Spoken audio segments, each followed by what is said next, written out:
On the night of June 24th, while the last batch of Hong Kong's Apple Daily newspapers was printing, Hong Kong locals were gathering in front of the Apple Daily's building. Many were there, waiting the whole night for this last batch to come out.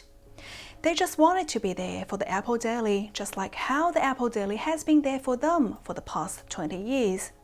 And it is an especially sad moment for all locals, because starting from June 23rd, Hong Kong's pro-democracy newspaper, Apple Daily, was forced to shut down. Welcome to Beyond the News, I'm Faye.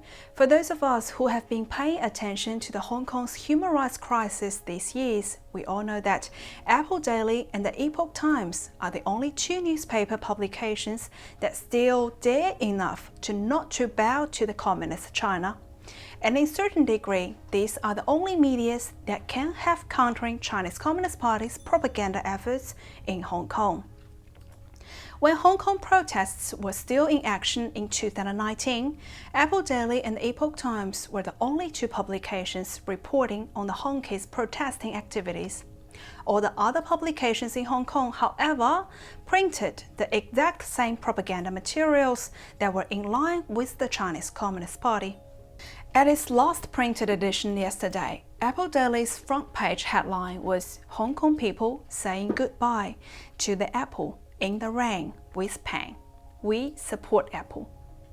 Regarding the newspaper management's decision on stopping the operations, Jimmy Lai, the founder of the Next Media Group, said that he fully understood the decision. Based on employees' safety and manpower considerations, the Apple Daily's management decided to suspend the operations.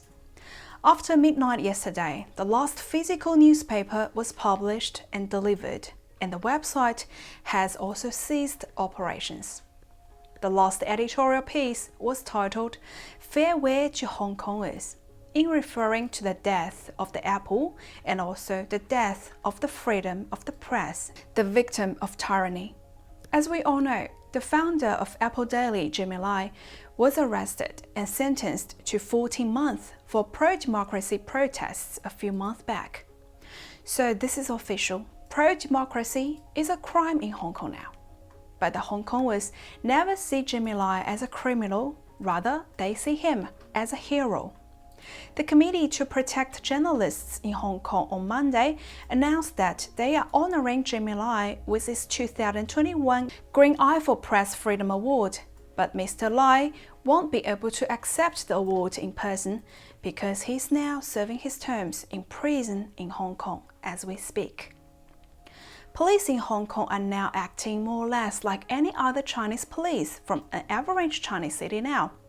The senior editors for the Apple Daily newspaper were arrested after hundreds of Hong Kong police raid Apple Daily's newsroom. The police brutality covers people way beyond the Apple Daily.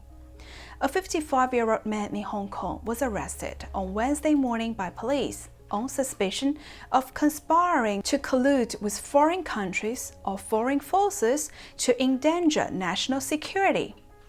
The old foreign forces that might endanger the nation's security crap again. They've used this reason to arrest people who have spoken out in the past many times. With the Apple Daily being forced to turn off its lights, US lawmakers from both parties condemned Beijing to stifling freedom of press and speech. Senate Foreign Affairs Committee Chairman Bob Menendez said that while the Chinese Communist Party is trying to eliminate Hong Kong's fundamental rights, the United States must resolutely defend those who bravely expose the truth. He tweeted that the Hong Kong's Apple's lights out is another blow to Hong Kong's democracy. This is a sad day for press freedom, and it also makes it even more risky just to pursue the truth in Hong Kong now. If you like the video so far, please hit the like button for me and subscribe to our channel. Cheers! Nabila Masrali, spokesperson for the European Union's Ministry of External Affairs, issued a statement on 23rd, stating that the closure of the Apple Daily has severely undermined media's freedom and diversity, which is essential for any open and free society. Also on the 23rd, the British government severely criticized the Chinese Communist Party for using the National Security Act to suppress freedom of speech. British Foreign Secretary Dominic Raab said in a statement, the Hong Kong authorities forced the Apple Daily to cease operations. This is a chilling blow to freedom of speech. Raab said, it is obvious that the powers conferred by the national security law are used as a tool to restrict freedom and punish dissidents, rather than to maintain public order. Now that we are talking about the Apple Daily, we have to mention the Epoch Times in Hong Kong, the equivalently brave media that would not kneel down under the high pressure from the regime. The Hong Kong Epoch Times now becomes the only media that can stand tall and keeping its head up in speaking the truth. For now, even if the Chinese regime cannot use their law to purge the Hong Kong Epoch Times, which still adhere to the bottom line of press freedom, the printing factory that prints the Epoch Times newspapers at Hong Kong was smashed and attacked multiple times already. The Epoch Times reporter Sarah Liang was tracked and beaten. The Epoch Times staff and volunteers are under oral and physical attacks regularly. It is crystal clear, speaking the truth in Hong Kong is a risky thing now. But the question is, what can we do to help from outside of Hong Kong? What can we do to help the Hong Kongers? And what can we do to help those independent media, such as the Epoch Times in Hong Kong, to stand firm? And what can we do to help those Hong Kongers to get their true message out loud and clear? Well, personally, at least we can do, I think, is to talk about it more, to talk about it like how we are talking about it now. We need to get the message out loud and clear. We need to help expose the darkness in Hong Kong and in China more, so that people there can see more light and hope. What do you have in mind to help the Hong Kongers and the mainland Chinese general public? Let me know in the comment below. Things in China is even more twisted in order, even on the things that you never thought it would get you in trouble with. For example, there were also a 17-year-old boy got arrested because he was sending out some insulting words about Yuan Longping, who have been named father of hybrid rice by the regime. Yuan died May this year. Yuan was one of the many characters who has been idolized by the regime.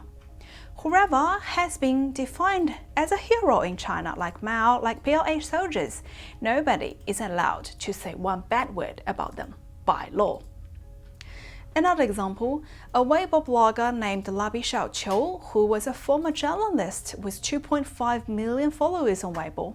He wrote a post doubting the Chinese official number of deaths of the PLA soldiers at the China-India's recent conflicts. He then got arrested and sentenced to 8 months in jail. And as usual, he had to publicly apologize and plead guilty in a short video. The Chinese regime lives in fear every day and every minute because they have made up so many lies and have killed so many lives during the past 100 years. Alright, it's the party's 100th birthday this year in a few days. They are preparing for a big birthday party. Take a look at this.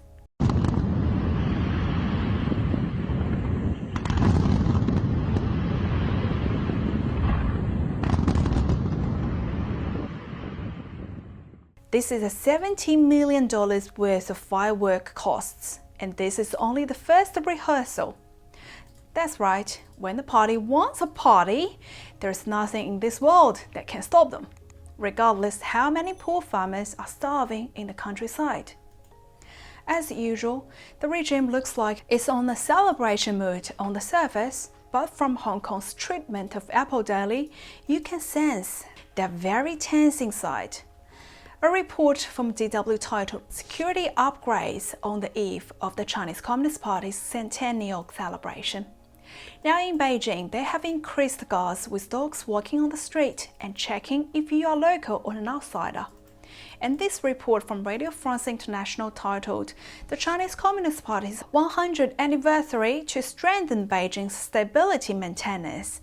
Pigeons banned to fly. Yeah, even pigeons are banned to fly on Beijing's blue, grey sky. I feel sorry for the pigeons there.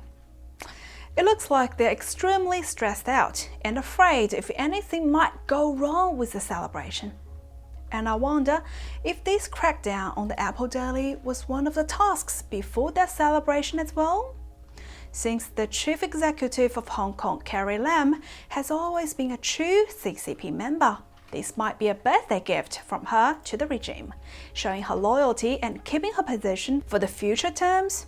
But that was only one of the possibilities, as Lam herself is also a puppet, which doesn't really afford to have too much of her own idea, if you know what I mean. What do you think? Leave me a comment below.